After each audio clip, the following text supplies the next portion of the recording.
Hello, everybody, and welcome back to the Press Play Lifestyle Inspired podcast, where we do podcast interviews with inspirational people like our friend Kevin here, as well as provide custom content to help you get the resources, tools, and support you need to be your best inspired self.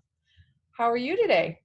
I'm doing good, and I want to wish everybody a happy St. Patrick's Day. Oh, that's right. I forgot it was St. Patrick's Day. No little leprechauns in our house today. Usually the kids send those home with us.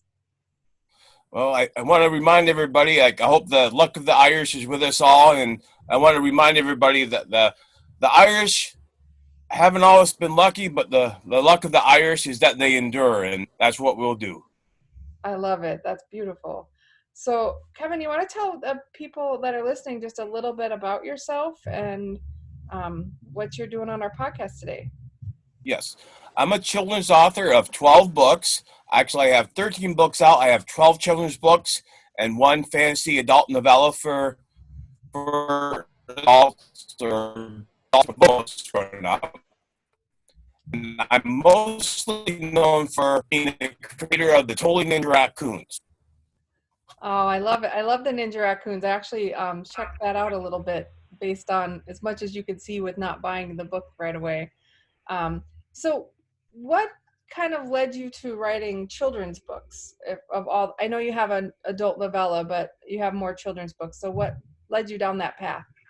Well, I wrote children's books. This comes from my experience of working in the bookstore. Actually, my first book was a children's book, and that was the story of how my cat come to live with me. That is called Hobo Finds a Home, and it's a picture book. And that was a very natural progression. It is a story that I would tell my nephews and my nieces of how my cat come to live with me.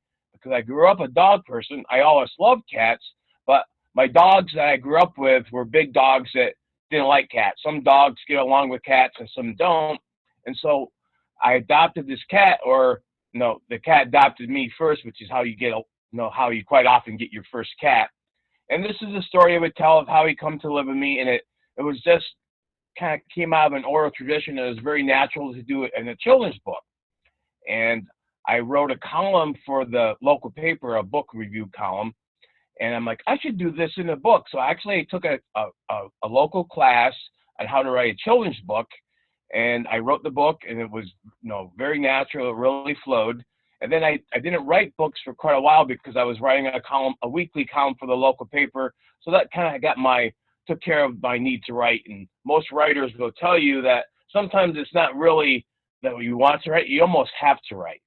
And then my local paper stopped. They got a new editor, and the new editor didn't want to pay me, so it was kind of hard to want to write for them. So I started my children's books, and I chose the Totally Ninja Raccoons both from my interest with raccoons and Coolidges and raccoons. Like, my name's Kevin, but my last name's Coolidge, and Coolidges and raccoons go back a long way. Actually, President Coolidge had a pet raccoon in the White House. Really? He did. I mean, he was actually President Coolidge was a big animal lover. He had a pet raccoon. He had a pet cat.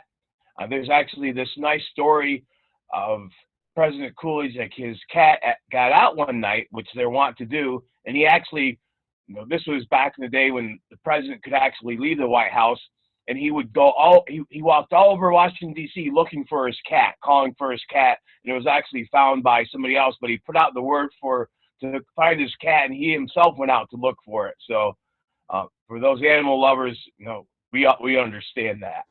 Absolutely, absolutely. So one of the things that I'm curious of, so you own you're a bookstore, right? You run a Yes, bookstore, and you're a writer.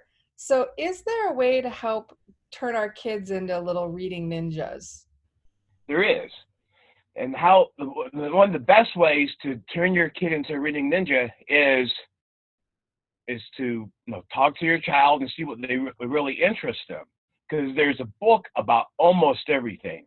So one of the things that I find, and I actually wrote these books out of my experience with the bookstore, is you have to engage the children.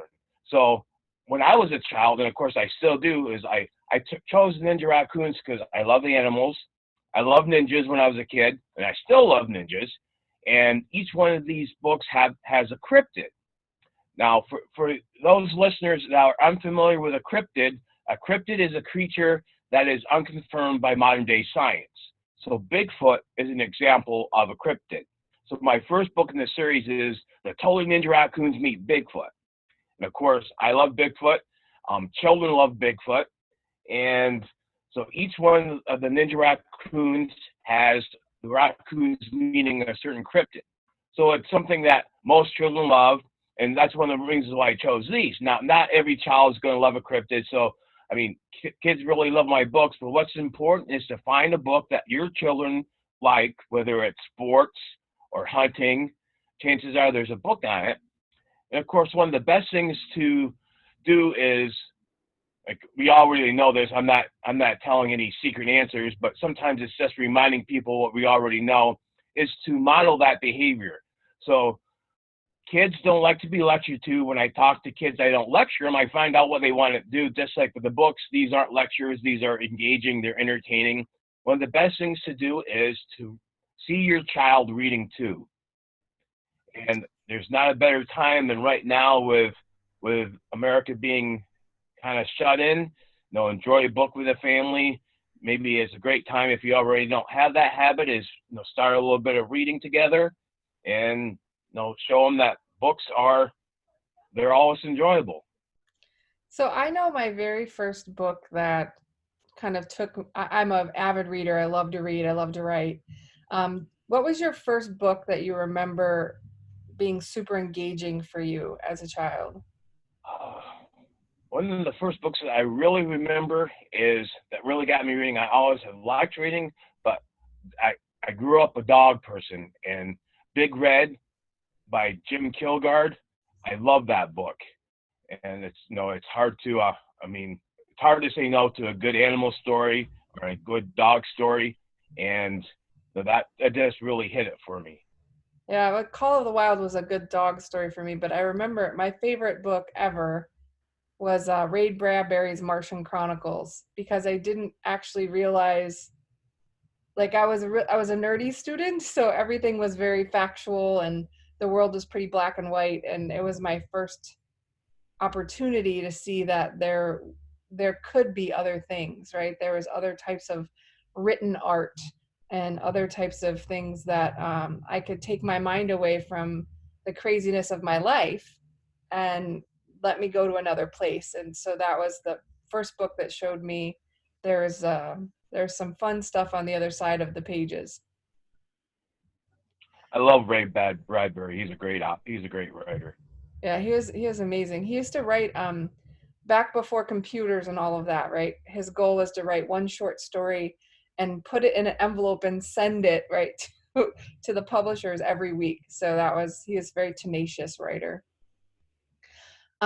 So another interesting question, because you're an independent bookstore owner, is why should people buy from an independent bookstore versus, say, Amazon? One of the great reasons to buy from an independent bookstore is because we read the books as well. We do what's known as curating. So the books that we recommend, they're ones that we sold. I mean, it's like going to your local small engine dealer for a chainsaw. They probably use that chainsaw too. We test the books, we read the books. So we do the same thing. We talk to you and say, well, okay, did you like the Hunger Games? What did you like about the Hunger Games? So we'll find something based on what you've already liked, or if you're a regular customer and we know that you usually follow a certain author, we'll let you know when the next book comes out, or we'll find out what you liked. And we do a lot of what's called backlists. So we don't just do, like, sometimes somebody will come in and they're unfamiliar with our bookstore, like, oh, where's your best sellers? I mean, we have bestsellers, of course, but we also do the ones that maybe aren't always on the top of the New York Times bestsellers, the ones that are hidden, the ones that are a great book, but they could use a little bit more of a push. We read some of those books, so we'll send those to you. And actually, what we do by doing that, you actually support creativity, because basically, I mean, we sell James Patterson, and James Patterson is a great friend of bookstores as opposed to being and also a writer. But James Patterson doesn't need much help. So I mean, we sell him, but we'll tell you about somebody else that maybe you haven't heard of, and you'll say, "Boy, I'm glad I've heard of this." Yeah, so kind of like promoting the independent writers, right, that aren't maybe Exactly. represented. Like everyone knows Stephen King, but might not know John Smith, right, or something like that. So you can help them find a great book by maybe a lesser known author. Exactly. Wonderful.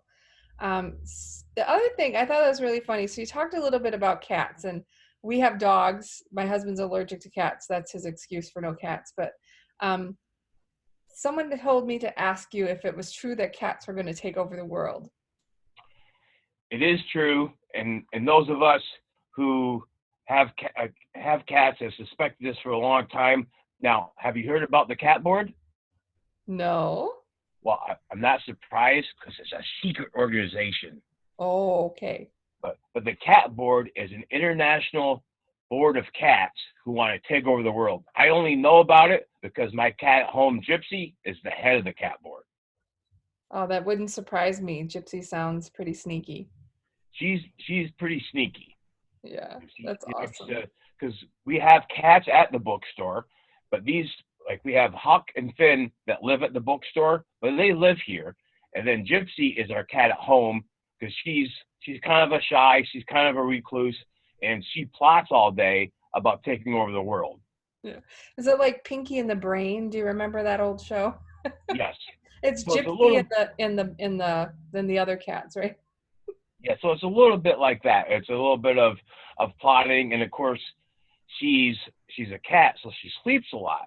So she doesn't want to do the hard work, and that's where the Ninja Raccoons come in. So actually, the Totally Ninja Raccoons are basically cats versus raccoons. So the first Oh. book, the Totally Ninja Raccoons Meet Bigfoot, is their origin story. So that's where the raccoons decide that they're going to become ninjas. But then what do you do once you're a ninja? You sneak around? Well, you think around, but you need a ninja job, right? You need a mission. Yeah. Gypsy gives the raccoons their first secret mission, and that is to capture the elusive Bigfoot. Because Gypsy wants to use Bigfoot's powers of stealth and invisibility in her quest for world domination. See, that would be very helpful. But what ends up happening, I don't want to give away too many spoilers, but what happens is Gypsy, as cats are prone to do, deceives the Totally Ninja Raccoons, and this sets up the rivalry between the cat board and the Totally Ninja Raccoons. Ah, that makes sense. So, how many of the ninja books exist right now? Have you? There are 8 Ninja Raccoons, Okay. 8 books, and then there's a Totally Ninja Raccoon joke book, which has jokes that you don't have to be familiar with the Totally Ninja Raccoons, but there's some jokes that are specific to the raccoons or are modeled over like some of the characters and situations that happen in the Ninja Raccoons. So, are there any plans for the Ninja Raccoons to go on any other missions, or is Gypsy There not are. decided? I'm actually writing the next one. I'm writing the Totally Ninja Raccoons Discover the Lost World, and that's going to have dinosaurs. I love dinosaurs. Dinosaurs are super cool. They are. You never really outgrow dinosaurs. I loved dinosaurs when I was a child, and dinosaurs are one of the number one because I do school events. And when I go to a school event and I do my presentation to children, there's always a part of the presentation where I ask, what would you like the Ninja Raccoons to meet next? And dinosaurs is always one of the top choices. Very, very interesting. I love that. I did a recent talk as well at a school with middle schoolers, and I'm in the process of editing for the 50th time a book that I'm writing. And I love the kids are so imaginative. They're just super smart and they know what they want. They know what adventures they want to go on next, which is really cool. So one of the things you described, I'd never heard of a cryptid before, so I think that's super interesting. But so are you really a cryptid hunter? What's that all about? Well, Cryptid Hunter is somebody who seeks down cryptids. So I'm more of a what's the more of an armchair cryptid hunter, I guess you could say. So like one of my jobs is to write about cryptids, and in the back of each book, I actually encourage a child to be a reading ninja, and I'll put a little bit of the information about the cryptid that I have. So if I have Bigfoot, I put a little bit about information that is out there, and I encourage the children to read more. Is Bigfoot real? Well, I don't know if he's real or not, but I encourage people to make up their own minds, read about more about him in other books, and become a reading ninja and decide for yourself. So I haven't actually seen a cryptid, but I guess you could say I'm a cryptid hunter because I'm always looking. Always looking. Awesome. So how can kids, parents, whomever, where can they find the Ninja Raccoon books that was also still supports the independent bookstore? Well, I love bookstores, of course, because I have a bookstore, and you can get signed, personalized copies at my bookstore in Wellsboro, Pennsylvania. Now, I'm in this little rural town in north central Pennsylvania, so I know that that's a little bit off the beaten path. So, of course, you can buy them online at our website. We have a website, and that's easy to remember. It's a bookstore in Wellsboro, so it's wellsborobookstore.com, and that's our site. It will take you right to our site. There's a little search bar. You just type in my name or Ninja Raccoons, and it'll come up, and you can order any of the books. And of course, I love bookstores, so if you're lucky enough to have a bookstore in your hometown, you can go right into your bookstore and order a Totally Ninja Raccoon. Say, I would like the Totally Ninja Raccoons by Kevin Coolidge. And if they don't stock them, they can order them, because a bookstore, there's so many books, you can't stock everything, but they can readily order them. And that way you could support two bookstores by doing that. And of course, Wonderful. it is the modern age, so you can buy them wherever books are sold. So you can buy them on BarnesandNoble.com. You can buy them on eBay or Target or even Amazon. I always mention them last because they don't really need the help. But I would love you to support. I would love you to support your own local bookstore and just order them there. That sounds great. So we'll make sure we put your bookstore's address in the show notes, Yeah. as well as some other ways that people can contact you and learn a little bit more about the Ninja Raccoons. If there's anything else to share with the audience today that you want to tell us before we wrap it up today. I guess that's it, really. Go to local, buy local, and check out the next adventure of the Ninja Raccoons. Yes. All right. Well, thank you so much for your time today, Kevin. I look forward to staying in touch, and please let us know when the next book comes out. I will. Thank you, Jackie. You're welcome. Have a good day. Bye-bye. Bye.